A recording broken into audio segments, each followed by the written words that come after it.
The first wave came fast. 50 ships broke from the main fleet and accelerated toward the Titan's wrath, weapons charging. They were testing, seeing how the humans would respond. Fleetmaster Kyrath watched from his command ship, confident that numbers would win the day. "Launch drones," Captain Tejo ordered calmly. Hidden bays along the Titan's wrath opened, and the swarm emerged. 1,200 small fighters, each one controlled by an AI with human oversight. They spread out in a cloud, moving with perfect coordination. The alien fleet had never seen anything like it. Lieutenant Yuna sat in the drone control room, her hands moving across holographic controls. She directed her 50 drones like a conductor leading an orchestra. Around her, 23 other pilots did the same. Together, they commanded an army of machines. The first 50 alien ships opened fire. Missiles and plasma bolts filled space with light and death, but the drone swarm moved like a school of fish, dodging and weaving. And behind them, the Titan's wrath activated its point defense system. Light erupted from hundreds of small turrets mounted on the ship's hull. Lasers so precise they could hit individual missiles. In 3 seconds, every single incoming projectile was destroyed. The alien attack dissolved into clouds of debris and dissipating energy. "Drones, engage," Yuna said. The swarm attacked. Small but fast, the drones swarmed around the alien ships like angry insects. They targeted engines and weapons, firing small railguns that punched through armor with surgical precision. Within minutes, all 50 attacking ships were disabled, spinning helplessly, their systems offline. Fleetmaster Kyrath stared at his screens in disbelief. 50 ships gone just like that, and the human dreadnought hadn't even fired its main weapons yet. "Send the second wave," he ordered, his voice tight. 100 ships this time. The second wave launched. 100 warships, a force that could conquer entire star systems. They spread out, trying to surround the Titan's wrath, trying to attack from all sides at once. It was a standard tactic, one that had worked for centuries. It didn't work now. The drone swarm split into groups, each one defending a different section of the human ship. The point defense system fired continuously, creating walls of laser light that nothing could pass through. And when alien ships got too close, the Titan's wrath finally used its railguns. Bo Young had learned from the last battle. This time, she didn't hold back. 200 railguns fired in a rolling barrage that lit up space. Projectiles moving at incredible speeds punched through shields and armor. Ships broke apart, exploded, or simply went dark as their systems failed. In less than 10 minutes, the second wave was destroyed or disabled. 100 ships reduced to floating wreckage and emergency beacons. On Earth, people watched the battle on every screen. In homes, in bars, in public squares, humans saw their single ship holding off an armada. Some cried. Some cheered. Some just watched in stunned silence, unable to believe what they were seeing. President Daejung gripped the arms of his chair, knuckles white. "They're doing it," he whispered. "They're actually doing it." Admiral Sangmi allowed herself a small smile. Never underestimate human determination, but the battle was far from over. Fleetmaster Kyrath had 250 ships left, and his pride was wounded. He had never lost a battle in his 3,000-year life. He wasn't about to start now. "All ships attack at once," he ordered. "Overwhelm their defenses. No matter what it costs, we bring that ship down." The entire fleet moved forward, 250 warships all firing at once. Space itself seemed to burn with the amount of energy being released. It was more firepower than had been used in the last 3 major galactic wars combined, and it still wasn't enough. The point defense system worked overtime, shooting down thousands of missiles and energy bolts. The drones scattered and regrouped, attacking weak points in the enemy formation. The Titan's wrath shields held against the bombardment, the exotic energy barriers bending space itself to deflect incoming fire. But Tejo knew they couldn't keep this up forever. The ship was strong but not invincible. Sooner or later something would get through. It was time to use the weapon they had hoped to avoid. "Haiwan," he said quietly, "activate the quake drive." In the engineering section, Haiwan's hands shook slightly as she entered the activation codes. She had run 1,000 simulations, but this was real. If something went wrong, they could all die. If it went right, they would change the nature of warfare forever. "Drive charging," she reported. 30 seconds to full power. The Titan's wrath seemed to hum with energy. Deep in its core, exotic matter twisted and folded, creating a gravitational wave generator unlike anything that had existed before. The weapon that had accidentally announced humanity's presence would now announce their arrival as a galactic power. 20 seconds, Haywan said. Her voice was steady now, focused. The alien fleet pressed their attack, sensing weakness. They thought the human ship was faltering. They were wrong. 10 seconds. Captain Tejo took a deep breath. Fire when ready. Firing now. The quake drive activated. Nothing visible happened at first. No beam of light, no massive explosion. But in subspace, waves of gravitational force rippled outward from the Titan's wrath like circles in a pond. The waves passed through normal matter harmlessly, but interacted with ship engines and power systems in catastrophic ways. Every alien ship within 10,000 kilometers simply stopped working. Engines died. Weapons went offline. Even life support flickered and dimmed. The ships didn't explode. They didn't break apart. They just stopped. 250 warships floating dead in space, crews alive but helpless, their mighty vessels reduced to expensive metal coffins drifting in the void. Fleetmaster Kirath sat in his command chair, staring at dark screens. Backup power gave him minimal lights and life support, but nothing else worked. His fleet, his proud fleet, defeated by a weapon he didn't understand, created by a species he had dismissed as primitive. Warmaster Gren, watching from the perimeter, let out a long breath. He had stayed back from the main attack, a decision that had probably saved his life. Now he watched as one human ship sat among the wreckage of an entire armada. He opened a secure channel to his government. "Do not engage the humans," he said. "I repeat, do not engage. We are not prepared for this. Not even close." On the medical deck of the Titan's Wrath, Dr. Kijun prepared to receive wounded. But there were none. The human crew was untouched. They had just defeated 300 ships without a single casualty. Lieutenant Yuna and her drone pilot sat in exhausted silence. They had done something impossible. They had fought an entire fleet and won. Captain Tejo opened a channel to the disabled fleet.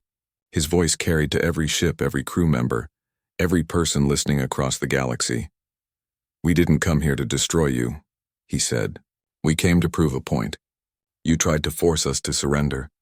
You tried to take away our freedom. You failed, not because we're better than you, but because we refused to accept your version of what we're allowed to be." He paused, choosing his next words carefully. "We could have destroyed every ship here. Our weapons are powerful enough, but we chose not to. We disabled you instead because we're not monsters. We're not conquerors. We're just people who want to live free. Remember that. Remember that when you had us helpless, you would have dismantled our ship and kept us weak. But when we had you helpless, we let you live." He closed the channel. Around him, his crew stood at their stations, pride and exhaustion mixing on their faces. On Earth, the celebrations began. People danced in the streets. They waved flags and sang songs. Humanity had stood against impossible odds and won. They were no longer the weak species begging for scraps. They were equals. President Daijung addressed his planet. "Today we prove something important. Not that we're stronger than everyone else, but that we deserve the same respect that every free people deserve. We didn't choose this fight, but we finished it. And now we have a chance to build something better." The Galactic Council convened an emergency session. For hours, they argued. Some wanted to continue the war, to gather even more ships and crush humanity once and for all. Others urged peace, recognizing that the humans had shown incredible restraint despite their power. Finally, an offer came. A formal invitation for humanity to join the Galactic Council as full members, with equal voting rights and no restrictions on their territory or military. It was everything Ambassador Jamin had spent years trying to achieve, handed to them in defeat by those who had meant to destroy them.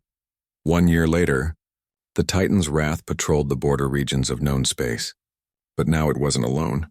3 smaller human dreadnoughts had joined it, and more were being built. But these ships weren't just for Earth anymore. In a revolutionary move, humanity had begun teaching other species how to build similar vessels. Small species that had been suppressed for centuries were finally getting the tools to defend themselves. The old power structures were crumbling. Lieutenant Yuna, now promoted to commander, led humanitarian missions to disaster zones. The drone swarm that had defeated a fleet now delivered medical supplies and rescued stranded crews. War technology turned to peaceful purposes. Dr. Kijun ran training programs, teaching alien doctors human medical techniques. The space station hung in the darkness like a silver jewel. Epsilon Prime was the biggest neutral station in the galaxy, built by the Galactic Council to host meetings between different alien species. Today, it would host the most important meeting in human history. Commander Hyun stood on the bridge of the human flagship, watching the station grow larger on the view screen. He was a tall man with gray hair and calm eyes that had seen too many battles. Behind him, his crew worked quietly at their stations. Everyone knew what was at stake. "All ships report ready," said his second officer. "Weapons are charged and ready to fire." Hyun nodded. He looked at the woman standing beside him. Nari was Earth's best diplomat, smart and quick-thinking. She wore a formal suit, but underneath it was light combat armor. In one hand, she held a data tablet with the treaty. In the other hand, she carried a plasma pistol. "They expect us to come in peace," Nari said softly. "They think we're fools." "Let them think that," Hyun replied. For now. The third member of their team approached. Tae was their military advisor, a young man with sharp eyes and faster reflexes. He carried enough scanning equipment to map the entire station. "I'm picking up strange readings," he said. "There are ships hiding in the asteroid field nearby. At least 30 warships." Hyun smiled without humor. "It's just as we suspected. The Council wants to make sure we can't leave after signing their treaty." 3 months ago, Earth had received the invitation to join the Galactic Council. It seemed like a dream come true. Humanity would finally be part of the greater galaxy. They would get advanced technology, protection from threats, and access to thousands of worlds. All they had to do was sign a simple treaty. But humans had learned not to trust simple offers. Director Hana, Earth's intelligence chief, had sent spies into Council space. What they found was horrifying. The Council was not a union of equals. It was an empire built on lies. Every species that signed the treaty became slaves. The Council would take over their military, control their resources, and turn their people into workers for the Empire. 47 species had fallen for the trap. 47 worlds now served the Council against their will. Earth would not be the 48th. The human ships docked at the station. When the airlock opened, the Council representatives waiting inside got their first surprise. They expected humans in ceremonial robes, ready to bow and sign away their freedom. Instead, they saw soldiers in powered armor, carrying weapons that hummed with barely contained energy. The Vrelian speaker was the first to greet them. She was a tall, insect-like creature with multiple arms and compound eyes. "Welcome, humans," she said in a sweet voice. "Please, there is no need for such." Military display. "This is a peace summit." "Peace," Hyun repeated. "Yes, that's what we're here for." The Korthan general stood behind the speaker. He was massive, covered in thick scales and armor plating. His species were the Council's primary military force. He looked at the human weapons and laughed. Primitive projectile weapons. How quaint. The third Council member was a Silith ambassador, a floating being made of energy and crystal. It said nothing, but its light pulsed in patterns that suggested amusement. They led the human delegation to the conference hall. It was a massive room with a circular table at the center. The walls were transparent, showing the beautiful view of space outside. Hyun noticed that the stars weren't quite right. The windows were actually screens showing a false image. The real view was probably blocked to hide the ambush fleet. The Vrelian speaker began the presentation. Holographic displays showed the benefits of joining the Council. Advanced medical technology that could cure any disease. Faster-than-light engines that would let humans explore the galaxy. Energy weapons and shields to protect Earth from threats. All they had to do was sign the treaty. Nari pretended to listen carefully. She already knew every word of the treaty by heart. Human cryptographers had broken the Council's codes weeks ago. Behind the flowery language about cooperation and mutual benefit, the real terms were clear. Earth's military would be disbanded. The Council would station peacekeepers on human worlds. Human ships couldn't travel beyond their home system without permission. Earth's resources would be managed by Council overseers. In short, humanity would become property of the Council. The Korthan general explained the military terms. "Of course, primitive species like yours don't need weapons anymore," he said. "The Council will protect you. Your warships will be recycled for useful materials. Your soldiers can become laborers. It's much better use of your limited capabilities." While the aliens talked, Tae worked quietly. His scanning equipment looked like a simple data recorder, but it was actually mapping every inch of the station. He found the hidden weapon systems in the walls. He located the security override controls. He tracked the patrol patterns of council guards. And he confirmed what they already suspected. The council had no intention of letting them leave without signing. After 2 hours of presentations, the Vrelian speaker pushed the treaty document across the table. "All we need is your signature," she said. "Then humanity will be part of something greater." Hyun looked at the document. He thought about all the species that had sat in this same room in this same chair, looking at this same paper. They had believed the promises. They had signed their names. And then they watched their worlds fall under council control, unable to fight back because they had already given up their weapons. "This is a generous offer," Hyun said slowly. "We need time to review all the terms carefully." The Korthan general frowned. "There is nothing to review. The terms are standard. Sign now." "Nevertheless," Nari said smoothly, "human custom requires that we consult with our government before making such an important decision. We request a short recess." The council members looked at each other. The Silith ambassador pulsed with irritation, but they couldn't refuse without seeming unreasonable. "Very well," the Vrelian speaker said. "You have 1 hour." The human delegation returned to their ship. The moment they were in the secure conference room, Nari activated the quantum communicator. The face of Admiral Suho appeared on the screen. He was an older man with iron-gray hair and eyes that had seen too many wars. "Report," Suho said. "Everything is as expected," Hyun replied. "The treaty is a trap. They have 30 ships waiting to blockade us after we sign. The station is armed and ready to prevent our escape." A second face appeared on the screen. Director Hana looked tired but determined. "We've confirmed the same pattern on all 47 conquered worlds. The Council uses the treaty to disarm each species, then occupies their homeworld within weeks. They maintain control through overwhelming military force and information control." "Do they know we're prepared?" Suho asked. "No," Tae answered. "They think we're as naive as the others. They have no idea what we brought with us," Hyun smiled. While the Council had invited Earth to this summit, humanity had been preparing for war. Every human ship in the fleet was loaded with weapons the Council couldn't imagine. Earth and the entire Sol system had been turned into a fortress.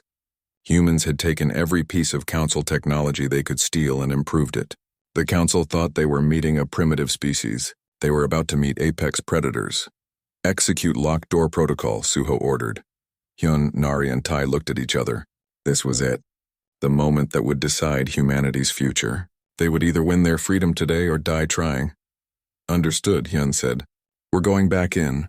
Let's show them what humans do when someone threatens our freedom." The recess ended. The human delegation returned to the conference hall. The council members waited impatiently. Hyun sat down at the table. He looked at each council member in turn. Then he smiled. "We have a counter-proposal," he said. The Korthan general laughed. "Counter-proposal? You have nothing to bargain with." Tae pressed a button on his tablet. The holographic displays around the room changed. They now showed a tactical map of the system. Every council ship in hiding was marked with a red target indicator. Every hidden weapon on the station was identified. Every security system was compromised. The laughter stopped. "As you can see," Nari said calmly, "we know about your trap. We know about the 47 species you enslaved. We know everything." The Vrelian speaker's compound eyes widened. "How?" "Humans are very good at 2 things," Hyun interrupted. "Finding the truth and fighting for our freedom. You promised us peace. Now we're here to make sure everyone gets it. On our terms." The Korthan general reached for his weapon. Hyun didn't move. "I wouldn't do that. Your ships are already targeted. One wrong move, and we'll demonstrate exactly what human weapons can do." In the silence that followed, the council finally understood. They hadn't invited a victim to the table. They had invited a predator. And now that predator was showing its teeth. The silence in the conference hall was absolute. Through the windows, still showing the false peaceful view, everyone could see the real battle happening outside. Debris from destroyed council ships floated past. Emergency lights flickered on damaged vessels. Escape pods launched from dying warships. The Vrelian speaker collapsed into her chair. All of her arms hung limply at her sides. The Korthan general stared at the screens, unable to process what had just happened. His species had been the military might of the Council for 300 years. They had never been defeated. Until today. The Silith ambassador's light pulsed erratically, showing emotions that humans couldn't read but could understand. Fear, confusion, disbelief. Hyun walked to the window and looked out at the wreckage. He felt no joy in the destruction. Every destroyed ship meant lives lost. Even if they were enemies, they were still living beings. But he also knew that this demonstration was necessary. The Council only understood strength. This didn't have to happen, Hyun said quietly. You could have offered real peace, real cooperation between equals. Instead, you tried to enslave us like you enslaved the others. The Vrelian speaker found her voice. We were offering you a place in the greatest civilization in the galaxy. We were offering you protection, technology, advancement. Slavery, Nari corrected. You were offering slavery dressed up in pretty words.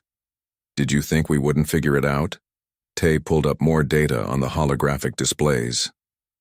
We've been monitoring Council space for months. We've seen what happens to species after they sign your treaty. Military disbanded, resources stripped, people turned into labor forces, entire cultures erased. You call it civilization. We call it conquest. The Korthan general finally spoke, his voice rough with emotion. How did you know? We've used this strategy for 300 years. No species has ever discovered the truth before signing. Because humans are paranoid, Hyun answered. We've been betrayed too many times in our own history. We've learned to trust but verify. When you offered us your treaty, we smiled and nodded. But we also sent spies into your territory. We broke your codes. We talked to your victims. We learned the truth. A new hologram appeared in the room. It was Director Hana, broadcasting from Earth. Behind her, humans could see the war room, filled with monitors and officers working at stations. While you were planning to conquer Earth, we were planning to free the galaxy. Free the galaxy? The Silith ambassador pulsed. What do you mean? Hana smiled. It wasn't a nice smile. Tell me, did you think the conquered species were happy under your rule? Did you think they accepted their fate? They've been waiting for someone to give them hope. We gave them that hope. Another hologram joined the conference. It showed a strange alien similar to the Silith, but smaller. My name is Bora, the alien said. I lead the resistance movement on my homeworld. For 70 years, my people have lived under Council occupation. We've lost our freedom, our culture, our future. But the humans found us, they contacted us, they shared technology with us, and now we're ready to fight. More holograms appeared. A Korthan officer in military armor. I am Kiwan. I serve in the Council fleet, but I will serve no longer. Many of us remember when our world was free. Many of us hate what the Council has made us do to other species. The humans have given us a chance to make things right. One by one, representatives from the 47 conquered worlds appeared as holograms. Each one told the same story. Oppression, suffering, and now hope. The humans had contacted them all, shared information, provided weapons designs, coordinated their efforts. The Council wasn't just facing a human fleet at Epsilon Prime. They were facing a galaxy-wide revolution. The Grand Overseer's hologram reappeared larger than before. The ancient Vrelian looked older now, tired. This is madness. You cannot fight the entire Council. Even if you win here, we have 100 fleets. We have 1,000 worlds. You are 8 ships. You cannot possibly win. Admiral Suho's face appeared on screen. You're right. 8 ships can't defeat the entire Council, but we're not alone anymore. Show them. The tactical display changed. It now showed Council space, hundreds of star systems connected by trade routes and military highways. Red markers began appearing across the map. Each red marker represented a resistance cell, an uprising, a freed world. While you focused on this summit, Suho explained, we were coordinating with every oppressed species in your empire. We shared our weapons technology. We taught them our tactics. We gave them quantum communicators so you couldn't intercept their messages. And now, at this exact moment, they're all rising up together. The Grand Overseer watched in horror as more red markers appeared. Entire sectors of Council space were erupting in rebellion. This is impossible. How could you coordinate all of this? Humans are good at organizing, Hana said. We've fought countless wars. We've built empires and torn them down. We've learned how to coordinate complex operations across vast distances. And we've learned that freedom is worth fighting for. The Korthan general slammed his fists on the table. Even if your rebellion succeed, you'll destroy the galaxy. The Council maintains order. Without us, there will be chaos, war, destruction. You mean the order where you control everything? Nari asked. The order where 47 species live as slaves? That's not order. That's tyranny. She pulled up another display. It showed a document written in multiple languages. This is what we're offering. A real treaty. A real alliance. The Free Species Compact. Every species has equal representation.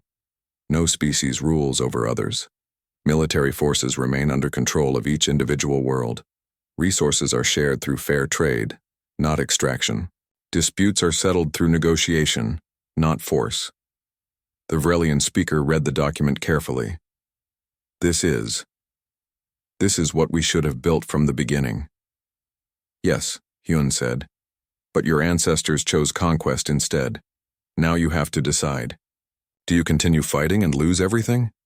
Or do you accept that the old council is finished and help us build something better? Outside, the human fleet had moved into a defensive formation around the damaged council ships. They weren't firing anymore. They weren't even targeting the surrendered vessels. Captain Minho had ordered his crews to begin rescue operations, pulling survivors from damaged ships. Council sailors who expected death or torture were instead being given medical care and safety. The Korthan general watched this on the monitors. You're rescuing our people? After we tried to destroy you? We're not monsters, Hyun replied. We don't kill unnecessarily. We're offering you a choice. Keep fighting and die, or surrender and help us build a better galaxy. The Grand Overseer's hologram flickered. In the background, alarms could be heard. His capital world was under attack from internal resistance forces. His fleets were scattered across the galaxy, unable to respond to multiple uprisings simultaneously. The mighty council was collapsing. What guarantee do we have, the Grand Overseer asked, that you won't simply replace us as the new tyrants? None, Admiral Suho answered honestly. You'll have to trust us. Just like we had to trust that someone in this galaxy wanted real peace. We're willing to take that chance. The question is, are you? Tay brought up more data. Your military is scattered. Your member worlds are in open revolt. Your economy is collapsing as trade routes are disrupted. You can keep fighting, but you'll lose. Every day you resist, more people die. Both yours and ours. Or, Nari continued, you can accept reality. The old council is finished. But you can be part of what comes next. The Free Species Compact needs experienced diplomats. It needs people who understand how to coordinate multiple civilizations. You have that knowledge. You could use it to build instead of conquer. The council representatives looked at each other. Centuries of power and dominance were ending. Their entire worldview was shattered. But they could see the truth in the data. They were finished. The only question was how many more would die before they admitted it. The Silith ambassador was the first to speak. Its light pulsed in a pattern that the translation software rendered as, "What about justice? My people were conquerors too. We helped enslave others. Do we deserve to be part of this new compact?" Hyun considered the question carefully. Justice matters. The species you hurt deserve answers. They deserve acknowledgement of the harm done. But we believe in redemption too. Work with us. Help free the remaining occupied worlds. Help rebuild what was destroyed. That's how you earn your place in the new galaxy. One by one, the council representatives made their decision. The Silith ambassador agreed first. Then, surprisingly, the Korthan general. My people were warriors before we were conquerors, he said. Maybe it's time to remember what honor means. The Vrelian speaker was last. She looked old and tired. I never wanted this, she admitted quietly. When I was young, I believed the Council was good, that we were helping primitive species. I didn't realize we had become the very thing we claimed to protect against. Then help us fix it, Nari said gently. The speaker nodded slowly. I will. The Grand Overseer watched from his distant world. Around him, his palace was surrounded by resistance forces. His own guards had abandoned their posts. His power was broken. Finally, the ancient being made his choice. 3 weeks had passed since the Council's surrender at Epsilon Prime. The galaxy was in chaos, but it was the chaos of change, not destruction. On every formerly occupied world, people were rebuilding their societies, reclaiming their freedom, and trying to figure out what came next on Earth. Hyun walked through the gardens of the United Government building. Cherry blossoms fell around him like snow. He had barely slept since returning home. There was too much work to do, too many decisions to make, too many lives depending on getting things right. Nari found him there, sitting on a bench and looking tired. She sat beside him, saying nothing for a moment. They had been through so much together in such a short time. The Free Species Compact Charter is almost ready, she said finally. Representatives from all 53 species have submitted their amendments and suggestions. We're scheduled to sign it in 2 days. 53 species, Hyun repeated. 3 weeks ago they were slaves. Now they're going to be equal partners in a galactic government. It seems impossible. It is impossible, Nari agreed. But we're doing it anyway. That's very human of us. Hyun smiled slightly. Have you heard from Bora and Kiwan? Yes, Bora's world is still celebrating. They've been occupied for 70 years. Entire generations grew up never knowing freedom. Now they're free and they don't quite know what to do with it. Nari paused. Kiwan's situation is more complicated. Because he's Korthan. Because his people were the Council's primary military force. A lot of species want revenge against the Korthans. They see them as the enemy, not as victims. Hyun understood. The Korthan had enforced the Council's will for centuries. They had invaded worlds, crushed rebellions, and occupied planets. Yes, they were following orders from the Council leadership, but they had still done terrible things. How did you balance justice with reconciliation? What does Kiwan say? Hyun asked. He wants his people to face justice.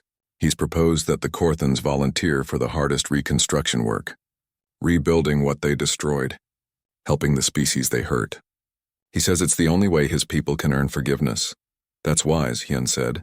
But will the other Korthans accept it? Many won't. The Korthan military is splitting. Some want to continue fighting. Others want to accept responsibility. It's going to be messy. Everything was going to be messy. That was the reality Hyun was learning. Winning the war had been the easy part. Building the peace was much harder. His communicator buzzed. It was Admiral Suho. Commander, we have a situation. You need to come to the operations center. Hyun and Nari rushed to the military headquarters. Inside the operations center, dozens of officers worked at stations while holographic displays showed the entire galaxy. Admiral Suho stood at the center looking grim. What's wrong? Hyun asked. Suho brought up a star map. Several systems were marked in yellow. 6 Council fleet groups haven't surrendered. They're refusing to accept the peace. They've regrouped in the outer territories and are planning to continue fighting. How many ships? Nari asked. About 400 warships, plus support vessels. They're led by Korthan officers who think surrender is disgraceful. They're calling themselves the True Council, and they've declared that they'll restore the old order. Hyun studied the map. 400 ships was a significant force. The human fleet, even with their superior technology, couldn't fight that many enemies at once, and the newly freed species didn't have strong militaries yet. Their forces had been disbanded or were too weak to fight. What are our options? Hyun asked. Director Hana joined them, appearing via hologram from her office. We could negotiate. Offer them amnesty if they surrender peacefully. We already offered that, Suho replied. They refused. They think we're weak because we're trying to build peace instead of a new empire. Then we destroy them, suggested Fleet Marshal Kwan, also joining via hologram. We proved at Epsilon Prime that human weapons can defeat Council ships. We can do it again. And kill 400,000 Council personnel? Nari shook her head. That would undermine everything we're trying to build. The compact is supposed to be different from the old Council. We can't start by slaughtering everyone who disagrees with us. Hyun thought carefully. There had to be another way. Then an idea came to him. What if we don't fight them ourselves? What if we let the species they oppress deal with them? Everyone looked at him, confused. Hyun explained. The true Council fleet is in the outer territories, right? Near systems that were conquered by the Korthan military. Those species remember what the Korthans did to them. They want justice. What if we give them the tools to get it? You want to arm the former victims? Suho asked. That could backfire badly. They might want genocide, not justice. That's why we do it carefully, Hyun said. We provide technology and training. But we also send human advisors to coordinate. And we make it clear. This is about justice and security, not revenge. Anyone who commits atrocities will answer to the compact. Hana considered it. It's risky, but it might work. It would show the galaxy that the compact isn't just human power with a new name. It would show that we're serious about equality. Over the next week, human advisors spread across the galaxy. They met with leaders of the formerly oppressed species. They offered military training, weapons technology, and tactical support. But they also taught the rules of war, how to fight honorably, how to treat prisoners, how to distinguish between combatants and civilians. Captain Minho found himself working with a group of Silith warriors. The Silith were energy beings, naturally gifted at manipulating shields and sensors. Minho taught them how to use these abilities in combat. Your people were conquered because you were peaceful, he told them. There's no shame in that. But now you need to learn to defend yourselves. Not to conquer others, but to stay free. Tay worked with a species called the Dren, who had been enslaved for over a century. They were small, quick, and clever. You'll never match the Korthans in brute strength, Tay explained. But you don't need to. Warfare isn't about being the strongest. It's about being the smartest. Across dozens of worlds, former victims transformed into defenders. They learned human tactics. They built ships using designs that combined their natural abilities with human technology. And they prepared to face the true Council fleet. Meanwhile, Nari worked on another problem. The Free Species Compact Charter was almost ready, but there were still disputes. Some species wanted strong central authority to prevent future tyrants. Others wanted complete independence to make sure they'd never be controlled again. Finding balance was difficult. She met with representatives in a neutral station. Bora was there for the Silith. So was the former Vrelian speaker, who had surprisingly become one of the Compact's strongest supporters, and Kiwan represented the Korthans who had chosen peace. We need to address the question of military force, Nari said. The Compact needs a way to defend itself. But we also need to make sure no species can use that military to dominate others. Kiwan spoke up. What if the Compact's military is volunteer-based? Each species contributes ships and personnel by choice, not obligation. And command rotates between species so no single group controls it. That could work, Bora agreed. But what about species that can't contribute military forces? Are they lesser members of the Compact? No, Nari said firmly. Military strength doesn't determine worth. Some species contribute knowledge. Others contribute resources. Others contribute art, culture, philosophy. The Compact values all contributions equally. The former Vrelian speaker added, we should include oversight committees, independent groups that investigate if the military is being used properly. If any species tries to abuse their position, the committees can stop them. Slowly, piece by piece, they built a structure. It wasn't perfect, but it was fair. And most importantly, it had checks and balances to prevent tyranny. Back in the outer territories, the confrontation was coming. The true Council fleet had gathered in a system called Corvin. They had fortified it, expecting an attack. What they didn't expect was to face an alliance of species they had once enslaved. The combined fleet of the newly freed species approached Corvin. They weren't as large as the true Council fleet, but they had human technology and human advisors. And they had something more important. They were fighting for their future. Captain Minho commanded the coordination from the human carrier Vigilant. He watched as the diverse fleet moved into position. Silith ships with enhanced shields, Dren fighters that darted between enemies like birds, ships from a dozen other species, each using their unique advantages. The true Council fleet attacked first, confident in their superiority, but they were fighting a different kind of enemy now. The freed species had learned from humanity. They didn't fight like the Council, relying on overwhelming force. They fought smart. Silith ships used their shield technology to protect others. Dren fighters exploited gaps in enemy formations. A species called the Tessin who had natural mathematical ability, calculated perfect trajectories for their missiles. Every species contributed their strengths, and when true council ships were disabled, the freed species showed mercy. They rescued the survivors. They offered medical care.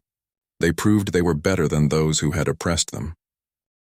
10 years had passed since the signing of the Free Species Compact. The galaxy had changed in ways no one could have imagined. On Epsilon Prime, the Compact's capital, thousands of beings from 53 different species worked together in massive towers that reached toward the stars. Hyun walked through the Memorial Garden, a place built to honor those who died in the Liberation Wars. Millions of names were carved into walls of crystal, each one glowing softly. Humans, Korthans, Silith, and dozens of other species. All of them had given their lives so others could be free. He stopped at one section where the names of council sailors killed at the first battle were recorded. Even enemies deserved to be remembered. War was terrible, but forgetting those who died would be worse. "You come here often," a voice said behind him. Yun turned to see Kiwan. The Korthan was older now, with scars from the Liberation Wars. He had fought bravely to free the species his own people had once oppressed. Now he served as the Compact's defense coordinator, commanding the joint military force. "I come here to remember why we did this," Yun replied, "to make sure we never forget the cost of freedom." Kiwan nodded, touching one of the crystal walls gently. "Half of these Korthan names were soldiers I knew. Good people who were following orders they thought were right. If the council had offered real peace instead of lies, they'd still be alive. And that's why we have to make the compact work," Yun said. So their deaths meant something. They walked together through the garden. Around them, families visited to honor their lost loved ones. A Silith child placed a light flower at a memorial. A Dren elder sang a mourning song. A human veteran stood silently, saluting fallen comrades. "How are things in the outer systems?" Hyun asked. "Better," Kiwan replied. "The last of the resistance groups have accepted the compact. Even the species that wanted revenge have agreed to work through legal systems instead of violence. We've had peace for 2 years now. Real peace this time, not the forced peace of the council." "Real peace," Kiwan agreed, "but maintaining it is hard work." That was the truth Hyun had learned. Winning freedom was one battle. Keeping it was a lifetime of smaller battles. Disputes between species, trade disagreements, border conflicts, cultural misunderstandings. Every day brought new challenges, but they were handling them. Together, his communicator buzzed. It was Nari calling from the council chambers. "Hyun, you need to hear this. We have visitors." Hyun and Kiwan hurried to the main council building. Inside the massive chamber, representatives from all 53 species sat in a great circle. No species had a higher position than another. No species controlled the others. It was the system they'd fought for. Nari stood at the center, and beside her was something Hyun hadn't expected. A holographic projection of an alien species he'd never seen before. The being was tall and thin with features that seemed to shift like water. "Commander Hyun," Nari said formally, "may I present Ambassador Relin, representative of the Outer Reach Confederacy." The Outer Reach. Hyun knew of them. They were an alliance of species beyond council space. The old council had fought several wars with them and failed to conquer them. They had stayed isolated after the council's fall, watching to see what humanity would do. "Ambassador," Hyun greeted. "Welcome to Epsilon Prime." "Commander Hyun," the ambassador replied. Its voice was musical, translated by advanced computers. "We have been watching your compact with great interest. For 10 years we wondered if you were simply a new empire wearing a friendly face." Hyun felt others in the room tense. This was the question many had asked. Was humanity just another would-be conqueror? Were they building the same system they'd destroyed, just with different names? "And what have you concluded?" Hyun asked calmly. "That you were serious," Ambassador Relin said. "When species asked to leave the compact, you let them go. When disputes arose, you sought negotiation instead of force. When you had the power to conquer, you chose to cooperate instead. This is unusual." Bora spoke up from her seat. She was now the Silith representative to the Compact Council, her people having chosen her for her wisdom. "The Compact isn't perfect. We have disagreements, sometimes heated ones, but we solve them through talking, not fighting." "And when talking fails?" Ambassador Relin asked. "We have mediators," the former Vrelian speaker answered. She had taken the name Sayla in the new era, leaving behind her old title. Independent judges from multiple species. They hear both sides and make rulings based on compact law. No species is above the law, not even humanity. We've learned from our mistakes, added a human representative named Jisoo. Earth's history is full of empires that claimed to be different but became tyrants. We've built checks and balances specifically to prevent that. Ambassador Raylan studied them all carefully. Then the hologram smiled. At least Hyun thought it was a smile. The Outer Reach Confederacy would like to open diplomatic relations with the Compact. Perhaps in time we might even join. The chamber erupted in discussion. This was huge. The Outer Reach Confederacy had 20 species and controlled a significant part of the galaxy. If they joined the Compact, it would become the dominant force in the entire known galaxy. But Hyun felt uneasy. "Ambassador," he said, cutting through the noise, "I appreciate your interest, but I have to ask, why now? Why not 10 years ago?" "Because 10 years ago we didn't trust you," Raylan answered honestly. "You defeated the Council with overwhelming force. You could have taken their place. We needed to see if you truly believed in the principles you claimed. Now we've seen the evidence. You've had power and chosen not to abuse it. That's rare." Nari stepped forward. "Opening relations would be welcome, but joining the Compact is a big step. It would mean accepting our charter, our laws, and our principles. Are you ready for that?"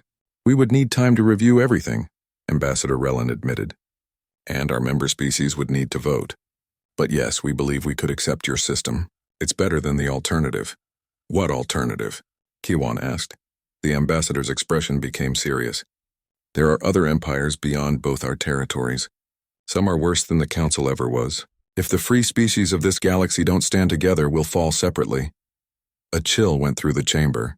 They had been so focused on building peace within their own region that they'd forgotten the galaxy was vast. There were threats they hadn't even encountered yet. Admiral Suho's hologram appeared. He was older now, ready to retire, but still sharp. "Then we'll face them together." That's what the Compact is for, not to conquer, but to defend freedom. The meeting continued for hours. Plans were made for diplomatic exchanges. Trade agreements were discussed. Military cooperation was cautiously explored. By the end, the foundation was laid for a new alliance. As people filed out, Hyun found himself alone with Nari, Kiwon, and a few others who had been there from the beginning. "We're getting old," Nari said with a slight smile. She had gray in her hair now, and lines on her face from years of stress and hard work. "Speak for yourself," Kiwon joked, though he too showed signs of age. Korthons lived longer than humans, but even they weren't immortal. "The galaxy is changing," Tay observed. He had become the Compact's head of intelligence, following in Director Hana's footsteps after she retired. In another 10 years, most people won't remember the Council. They'll have grown up in the Compact. This will just be normal to them. "Is that good or bad?" Bora asked. "Both," Hyun answered. "Good because it means we've succeeded in building something lasting. Bad because they might forget how hard we fought for it. They might take it for granted. Then we make sure the memories survive," Nari said. "That's why we built the Memorial Garden. That's why we teach history. So future generations remember that freedom isn't free. It has to be protected." They stood together in silence for a moment, 5 people who had helped change the galaxy. They weren't the heroes celebrated in songs. Those were the soldiers who died in battle, the resistance fighters who stood against tyranny, the civilians who rebuilt their shattered worlds. But they had done their part. "Do you ever wonder what would have happened if we'd signed their treaty?" Kiwon asked quietly. "If humanity had just accepted the Council's offer? We'd be slaves," Hyun said bluntly. "And so would everyone else. Sometimes you have to fight for what's right even when it's dangerous." The treaty promised peace, Nari remembered. But it was a false peace. Peace built on oppression isn't peace at all. "So we delivered real peace," Bora added. "Not perfect, not easy, but real." Tay pulled up a holographic display showing the current state of the galaxy. 53 species in the Compact, now with the Outer Reach potentially joining. Trade routes connecting thousands of worlds. Scientific cooperation advancing technology for everyone.